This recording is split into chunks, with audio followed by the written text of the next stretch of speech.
ഇപ്പൊ പറഞ്ഞല്ലോ ഈ മൃതദേഹങ്ങള് ശവം തീനി എന്നാണ് കഴുകന്മാരെ പൊതുവെ വിശേഷിപ്പിച്ച് കണ്ടിട്ടുള്ളത്. ഇതിന്റെ ഒരു അതുകൊണ്ട് തന്നെയാണ് ഈ മരണത്തിന്റെ പ്രതീകം എന്നൊക്കെയുള്ള രീതിയിൽ ഇതിനെ ചിത്രീകരിക്കുന്നതും. പക്ഷെ അത് എത്രത്തോളം പാരിസ്ഥിതികമായിട്ട് പ്രാധാന്യമുള്ളതാണെന്നും അതിൻ്റെ ഒരു ഭക്ഷണശീലം, കഴുകന്മാരുടെ ഒരു ഭക്ഷണശീലം എത്രത്തോളം ഈ സൈക്കിളിൽ പ്രധാനമാണെന്നാണ് പറയാ.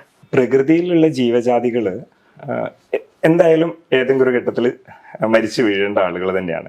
അപ്പൊ പ്രകൃതിയിൽ എപ്പോഴും ഇതിനെ ഉപയോഗിക്കാൻ വേണ്ടിയിട്ട് പ്രകൃതി തന്നെ കണ്ടെത്തിയിട്ടുള്ള ഒരു സിസ്റ്റം പ്രകൃതിയിലുണ്ട് എപ്പോഴും.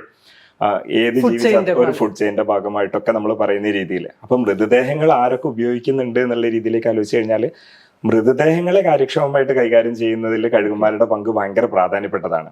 പ്രകൃതിയിൽ ഒരു ജീവി ചത്ത് കിടക്കുക എന്ന് പറയുന്നതിനെ മറ്റൊരു ജീവി ഉപയോഗിക്കുന്ന സമയത്ത് അതിലുണ്ടാവുന്ന ഇപ്പം ആന്ത്രാക്സ് പോലുള്ള മാരകമായ അസുഖങ്ങൾ ബാധിച്ചിട്ട് ചത്തിട്ടുള്ള ഒരു ജീവിയാണെങ്കിൽ പോലും അതിനെ കഴുകൻ ആഹരിക്കുന്നതോട് കൂടിയിട്ട് കഴുകന്റെ ശരീരത്തിലെ അമ്ല സ്വഭാവത്തിലൂടെ കടന്നു പോകുന്ന സമയത്ത് അതിനെ പൂർണ്ണമായിട്ടും ഇല്ലാതെയാക്കുകയും അതിനെ അവിടെ തന്നെ കൺട്രോൾ ചെയ്യാൻ കഴിയുന്ന ഒരു സിസ്റ്റം പ്രകൃതി ഒരുക്കിയിട്ടുണ്ട് കഴുകന്മാരിലൂടെ. അപ്പൊ പാരിസ്ഥിതികമായിട്ട് ഒരു ജീവി ചത്ത് ചീഞ്ഞ് അവിടെ കിടന്ന് അതിനെ മറ്റു ജീവികളിലേക്ക് അസുഖങ്ങളിലേക്ക് ബാധിക്കുന്നതിനെയൊക്കെ തടയുന്നതിൽ കഴുകന്മാരുടെ പങ്ക് വളരെ പ്രധാനപ്പെട്ടതാണ്. പാരിസ്ഥിതികമായിട്ട് വളരെ എടുത്ത് പറയാൻ കഴിയുന്ന ഒരു ഉദാഹരണത്തിലേക്ക് മാത്രമാണ് പറയുന്നത്.